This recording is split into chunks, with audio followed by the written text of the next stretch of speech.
Ok, c'est Sinox. Donc on est avec le grand frère, Joe Dalton. Ça fait longtemps Sinox. Ça fait au moins 4 ans. Ouais, quelque chose comme ça. 4 piges, ouais. J'ai déconnecté un peu de tout ça, t'as vu. Voilà, moi je suis parti dans les arts martiaux à fond. Je gère des équipes. Et voilà, je suis dans plein de trucs qui n'ont rien à voir avec le rap pour l'instant. C'est vrai qu'à l'époque, on t'avait vu, t'étais à fond, pas à fond, mais t'avais ta casquette un peu de producteur, de rappeur aussi. Ouais. Bah, on peut pas quitter la culture. Maintenant, je dissocie rap et culture. Parce que dans le rap d'aujourd'hui, il n'y a pas de culture. Quand tu demandes à la jeunesse qui sont les anciens, ils ne savent pas. Donc s'il n'y a pas de racine, il n'y a pas de culture. Donc voilà, donc aujourd'hui, pour moi, c'est les chewing-gums. Le rap, c'est comme les chewing-gums. Tu mâches, il n'y a plus de goût, tu jettes à la poubelle. Tu vois. Donc je suis resté dans la culture de fond. C'est-à-dire que toujours des relations avec les précurseurs, enfin tous ceux qui sont vivants. D'ailleurs, RIP à Greg Mac, un grand artiste, un prince de la culture. Donc voilà.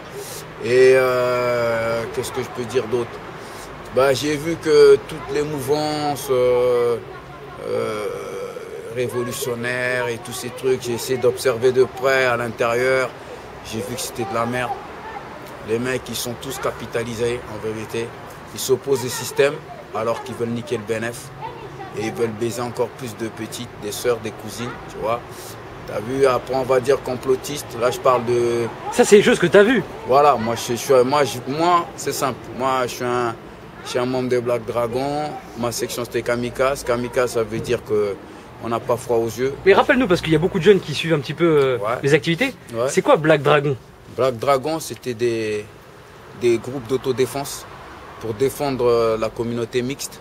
C'est-à-dire noirs, arabes, juifs, tout ce qu'il faut. Ouais, les minorités quoi. Les minorités.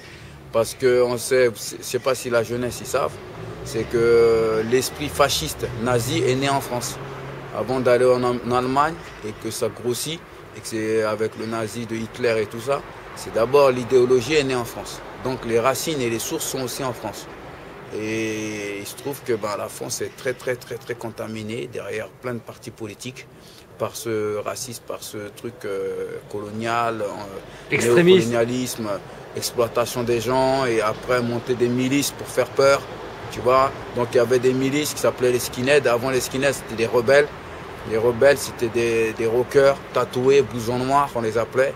Voilà, eux, ils faisaient des exactions sur les communautés d'immigration. Hein, ils jetaient des groupes algériens et tout ça dans la Seine, tu vois. Ils tuaient des noirs dans la rue. Ils attaquaient les quartiers juifs, etc. Après, il y a eu les groupes skinhead. Et nous, dans notre génération, années 80, années 90, nous, on a décidé de combattre ce fléau. Donc l'immigration, la nouvelle migration mixée noir, arabe, juif de ma génération, ils se sont mis à fond sur les skinheads pour suivre le combat des anciens.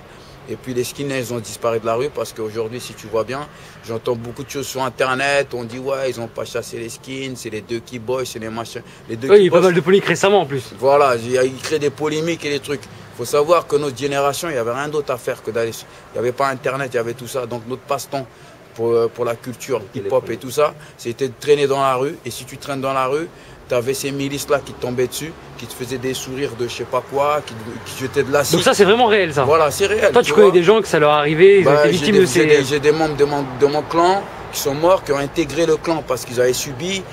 On me rappelle bien des anecdotes. Il y a des mecs qui venaient, qui intégraient les Black Dragons. Ils avaient des balafres. Des balafres, on a jeté de l'acide sur leurs mains, dans le truc, ils se sont protégés, les mains brûlées. J'ai plein de gars qui ont disparu dans les combats, dans les rixes. Hein, il faut savoir qu'à l'époque, il n'y avait pas police scientifique. Donc, il n'y avait pas l'effectif de la police qu'il y a aujourd'hui pour faire des enquêtes. Il n'y avait pas les associations pour essayer de suivre des dossiers. Donc, il y avait les dossiers étaient vite bâclés, quoi. Classés. Donc, surtout la couleur de la personne. Voilà, exactement. Donc nous, c'était pas c'est pas un truc qu'il faut minimiser, ça fait partie de l'histoire de la France, et la France avec l'Afrique, la France avec l'immigration. C'est pour l'émancipation aussi des jeunes aujourd'hui qui rappent, qui vont dans les boîtes de nuit, qui se baladent aux Champs-Élysées. Tous ces endroits-là nous étaient interdits, il faut savoir les choses. Et que si nous, on ne s'est pas battus, ils ne seraient pas aujourd'hui en train de faire les zouaves, les cakes, jouer les gros bourgeois, les gros riches. Hein. Je pense qu'il y a une grosse manque de reconnaissance au niveau de ces groupes de jeunes-là, aujourd'hui, qui profitent de ce truc et qui idolâtrent les Américains et qui sont tout le temps là, Black Panthers. Aujourd'hui, ils regardent un film, ils disent ouais, Black Power, machin, mais qui disent pas Black Dragon, qui disent pas Ducky Boys, qui disent pas Fight, qui disent pas Bourreur, qui disent pas tous ces gens qui se sont battus pour eux. Tu vois, ça, je regrette beaucoup, mais bon, qu'est-ce que tu veux, c'est la vie. Et ce qui est important, c'est que tu as dit clan, tu n'as pas dit gang. Ouais, parce que c'était une nuance en fait. Ouais. Bon, on dit gang, gangster, c'est des codes de la voyoucratie. Toi, depuis tout à l'heure, tu utilises le mot clan. Ouais, c'est un clan. C'est des groupes de clans, de tribus, on va dire ça. C'est quelque chose qui est culturel en nous. La justice, toutes les tribus, on voit bien, même en Afrique, même avant en Europe, ils se battaient pour défendre leur territoire, pour défendre les minorités, pour défendre contre le système féodal, des rois, etc. Donc nous, on était un clan. C'était une famille avec des codes de valeurs. Donc, tu voyais, il fallait respecter les codes. C'était ça à l'époque. Et c'est ça qui a fait notre force. C'est qu'on avait des codes. Et c'était tout paramilitaire. Tout le monde était dans l'entraînement à fond. Tout le monde était préparé. C'était une petite guerre. Donc guérilla. Le quotidien, c'était le sport. Les arts martiaux à fond et le combat. À tous les niveaux. Donc, on allait à l'école, on était armés jusqu'aux dents. Parce que les skins étaient dans la rue. C'était eux qui tenaient Paris, il faut savoir une chose. Aujourd'hui, on voit toute une population d'immigrés qui se baladent, qui font ce qu'ils veulent. Mais à l'époque, c'était les skins. Hein. Aujourd'hui, si on va à Châtelet-Léal ou même à la Défense. Voilà. Il faut savoir que les skins, ils venaient dans les cités. Ils venaient dans les cités à l'époque. Bon, à l'époque, ils venaient partout. Ils venaient partout, ils faisaient ça, ils appelaient ça des ratonnades, des expéditions punitives. Donc, ils avaient des fourgonnettes, ils venaient débarquer avec des dogs allemands, des bergers allemands. Et puis ils attaquaient les gens, voilà, gratos. Voilà, Doberman et tout ça. Donc il y a des anecdotes où les skins nous ont tiré dessus, dans le 14e, ils nous ont coursé, dans les rues Assas, à l'université, ils nous ont gazés, il y a plein de trucs, voilà. Il y a eu le combat avec le skin du clan, du Monton du Varnet jusqu'à Montrouge, jusqu'au commissariat, où Daddy Lurcy de la Clica, il a été en prison, il a été en... Ton petit frère, je le rappelle. Hein. Voilà, tu vois, donc les jeunes, il faut savoir une chose, hein, c'est que nous, on a de la bouteille. Hein, aujourd'hui, si même vous voyez un ancien clochard, il faut le respecter, quoi. C'est-à-dire qu'il y a trop de bouteilles et puis je pense que notre dossier nous suivra toujours parce que les esprits politiques de ces skinheads sont toujours là et on est identifiés. Voilà, donc on est identifiés, nous aussi on les identifie. Voilà, donc c'est un truc à combat sans fin. Et à cette époque-là, ça écoutait du rap ou bien il y avait des jeunes rappeurs ou pas du tout? À écouter du rap, de la funky music et groove, disco. Et puis ça s'est enchaîné. Nous, on est la première génération à être dans le rap, dans le hip-hop, à faire des graffitis, des tags dans la rue, à signer nos traces sur les murs. C'est notre génération. Ouais, ça toyait à l'époque et tout. Qui ont marqué le terre-terre. C'est notre génération. Avant, c'était des rockers. Avant nous, c'était des rockers. Donc vous êtes la première génération rap? Rap, hip-hop, la première culture à installer la culture avec l'identité culturelle hip-hop, c'est notre génération. Et ça venait d'où au niveau du lieu? Du lieu, ben, il y avait Paris, Trocadéro, parce que Trocadéro, les anciens, ils avaient pris ça au skinhead, donc c'était un lieu de rencontre. Après, on avait un peu partout. Hein. Châtelet-Léal, quand on a conquis Châtelet. Devant Beaubourg, je crois. Hein. Voilà. La Défense, quand on a conquis la Défense. C'est-à-dire à chaque fois qu'un territoire était conquis, on installait une culture. On signait par des graphes, des toys, et après, ça se passait. C'est tout à fait... la civilisation, elle s'est toujours faite comme ça. Une fois que on a le lieu. Voilà, on a le lieu, on cherche à vivre. D'abord combattre, et après chercher à vivre dans le lieu. Marquer le territoire culturellement, par la mixité de la culture, etc. Donc voilà. Après, il y a eu des règlements de compte de gang parce que c'était le combat de territoire, le combat de... Une fois qu'on a éradiqué le problème... Oui, j'imagine après, entre vous, ça c'est... Voilà, c'est les guerriers. On est des guerriers. Donc on s'est beaucoup battu entre nous aussi. Ça, c'est une évidence. Et c'est comme ça. Le truc, c'est qu'aujourd'hui, les jeunes, ce que je constate, c'est qu'ils n'ont pas de combat commun. Chacun individuel. Le combat aujourd'hui, c'est individuel. Donc, pour moi, c'est pour ça qu'il n'y a pas de culture. Voilà. Et je vais vous dire un truc, je vais encore choquer les fans de Dieudonné, Soral et toute la merde là. Tu vois, pour moi, Dieudonné, c'est une merde. C'est un capitaliste qui est talentueux, il a du talent, il n'y a rien à dire. Et il utilise son talent pour faire du fric sur le dos des pauvres. Parce qu'on ne le voit pas créer des associations dans les quartiers, on ne le voit pas soutenir des vraies causes, on ne le voit pas, on voit faire que du cinéma où il se fait bousculer et il se rend martyr dans le vent. Il a le compte en banque bien blindé, d'accord. Soral, c'est une merde, voilà, lui aussi c'est une merde, je vous dis. Il est bien protégé ce gars-là, parce qu'avec ce qu'il a fait à une sœur et comment il nous a traités, on a voulu lui caresser un peu, on sait très bien comment ça se termine, ils appellent tous les Condés alors qu'ils critiquent le système. Toi, ces gens-là, c'est des gens que tu as rencontrés, c'est pas des gens que tu as connus sur Internet. Je les ai infiltrés. Je les ai infiltrés pour comprendre de l'intérieur. Ouais, tu le dis clairement. Ouais. Aujourd'hui, ouais. C'était... Moi, je les ai infiltrés parce que moi, je suis un combattant. Si on me dit qu'il y a des groupes de révolutionnaires qui ont une cause valable, moi, je vais voir. Ouais, comme aujourd'hui, il y a des keufs qui infiltrent des quartiers pour savoir qui c'est qui deal, qui c'est qui vend, qui c'est qui achète. On a été formés pour infiltrer les gens. Les gens, pour savoir si c'est nos amis ou nos ennemis. C'est ça, les Black Dragons, les Cobra Power. C'était un truc très idéologique. Et il fallait qu'on sache exactement dans l'environnement où on vit, quels sont les tenants aboutissants. À qui on a affaire aussi. Voilà, à qui on a affaire.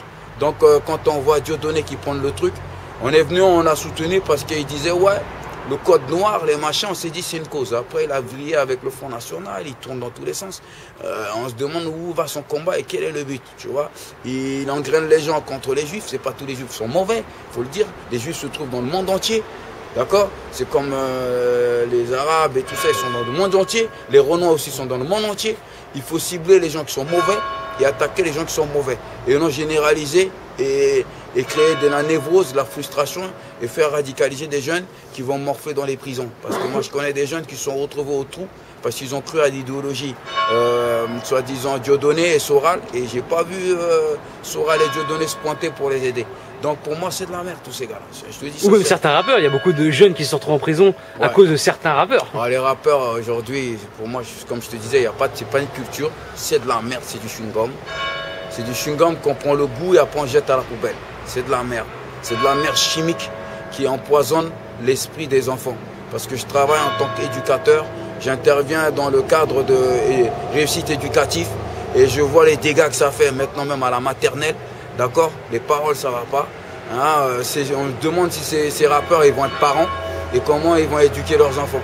Parce qu'ils détruisent les enfants des autres. Les parents des familles, ils souffrent suffisamment, ils travaillent, ils sont trop au charbon. Des fois, ils n'ont pas le temps de cadrer leurs enfants. Et donc, il n'y a que le rap, l'Internet qui éduque les enfants. Donc, la majorité des rappeurs, c'est de la merde. Et c'est de la merde. Et je pense que si c'était à une certaine époque, ils n'auraient pas été sur les scènes. Aujourd'hui, tout le monde suit la merde, tout le monde mange des chewing-gums, de la merde, toute la merde que l'industrie nous balance, tout le monde consomme ça. C'est un truc, c'est un nouveau monde. Et tu veux dire qu'il n'y a pas de bon rap en fait? Si, il y a des bons rap, mais moi je te parle des grosses scènes. Les grosses scènes, c'est de la merde. Ce qu'on entend où ils traitent les femmes, en même temps on ne comprend pas la politique. La politique fait des lois pour protéger les femmes, et d'un côté, on voit des rappeurs qui manquent de respect aux femmes qui seront mères. Et voilà, c'est tout un bordel orchestré qu'on ne comprend pas, c'est tout une mélange de merde, tu vois. Après, voilà. Mais ça, à votre époque, c'était pas possible. À notre époque, c'était le message. Le rap, c'était le message. Quelqu'un qui venait pour divertir ou influencer les petits frères, on ne pouvait pas laisser rapper. Le divertissement était dans le message, d'accord. Il y avait une espèce de philosophie, de poésie et de mélodie qui faisait que même les mots, à travers les mots, il y avait un message. Aujourd'hui, il n'y a pas de message. La majorité qui marche, il n'y a pas de message. Ceux qui ne marchent pas beaucoup, c'est ceux-là qui ont les messages, mais ils sont une minorité. Aujourd'hui, le rap conscient, le rap de message est devenu minoritaire. Donc est discriminé par les gros médias. Donc il y a une nouvelle discrimination, un nouveau racisme social à travers les gens de valeur. Ça, c'est clair. Les gens de valeur, aujourd'hui, ils ne peuvent plus peser sur la scène. On prend que des gens vulgaires, des gens dégueulasses. On en fait des modèles pour nos jeunes. Des modèles pour la destruction massive de la jeunesse. Parce que cette jeunesse, elle est pleine de ferveur. Si on lui donne de bons messages, il va s'élever, il va être puissant et il va changer les choses. Donc ça ne les arrange pas, les Sisra. Les Sisra, ils financent des trucs pour que les gamins ils restent dans l'enclavement enfermés dans des ghettos. Ils créent des ghettos psychologiques, mentaux. Et puis ils se détruisent, ils s'autodétruisent entre eux avec le rap de merde. Tu vois, je dis la vérité, voilà, c'est tout, tu vois.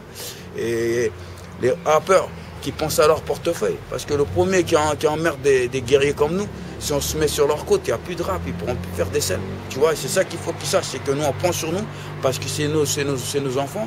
Donc on ne peut pas aller se rentrer avec eux. Après ils nous prennent, ils pensent que c'est parce qu'on est passif et on est dans le laxisme. C'est faux ça. C'est parce qu'on n'a pas envie de se faire du mal à nous-mêmes. C'est nos générations. C'est nos générations présentes, tu vois. Donc, mais c'est pas une faiblesse. Il faut qu'ils sachent ça. Donc leur grande bouche, je la raconte. Parce qu'ils sont forts dans les réseaux sociaux. Ouais. Ils sont très puissants sur les réseaux sociaux. Bah, de toute façon, c'est une nouvelle arme. Hein. Ils ont des millions de vues sur YouTube. Voilà. Ils ont des tatouages. Tout le monde ils ont des bijoux. Ils ont tout ce qu'il faut. Tout le monde a tout ce qu'il faut.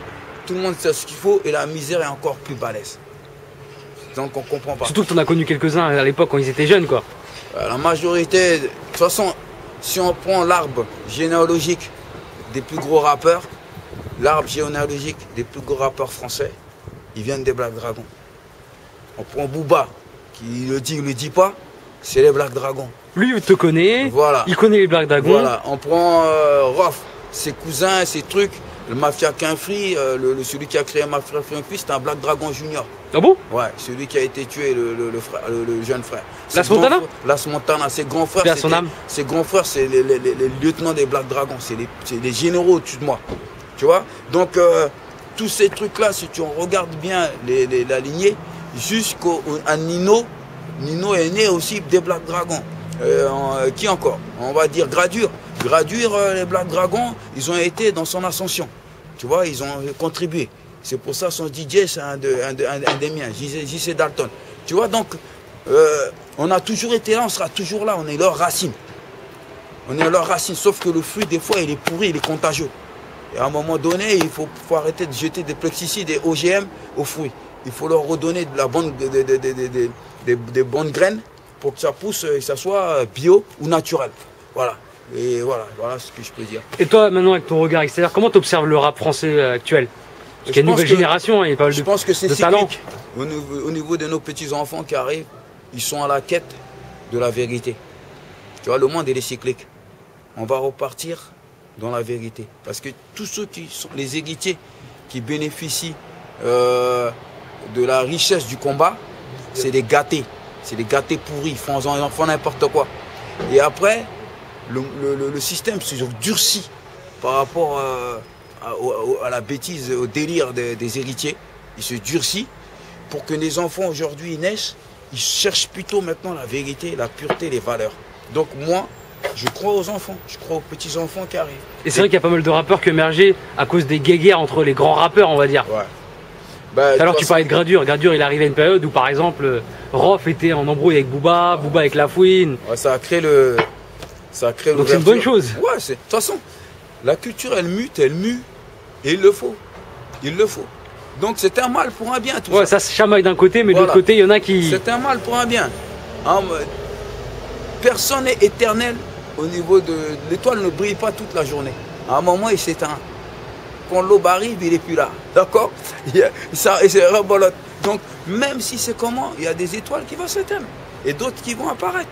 Il n'y a rien à faire. Donc, c'est ça qu'ils oublient, les rappeurs. Parce que la majorité des rappeurs qui étaient connus de ma génération, qui ont donné leur foi, quoi, Skyrock, et qui ont commencé à... C'est eux à l'origine, c'est pas les Booba. Hein. C'est pas les Booba. Et les Rof et tout ça, et c'est pas eux les problèmes. C'est avant. C'est bien avant. C'est les Joe Star, toute la merde, là.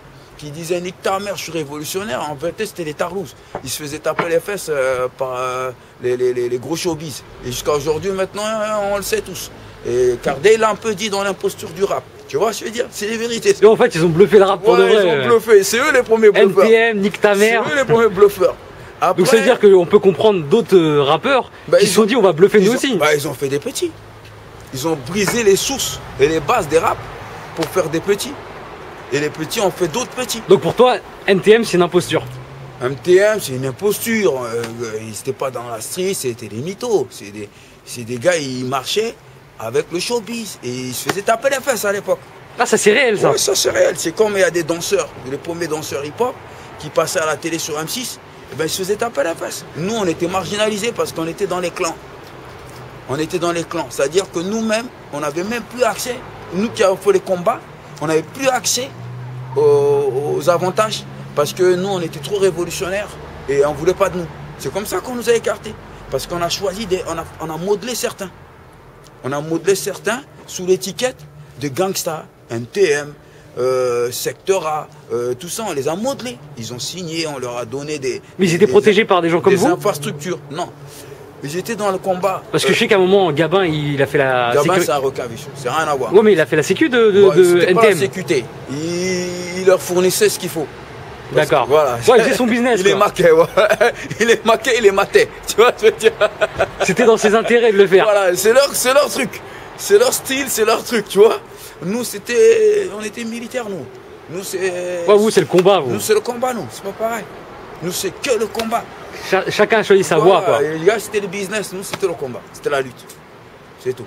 Merci en tout cas. Ok. Force. Force les frères. Ciao, ciao.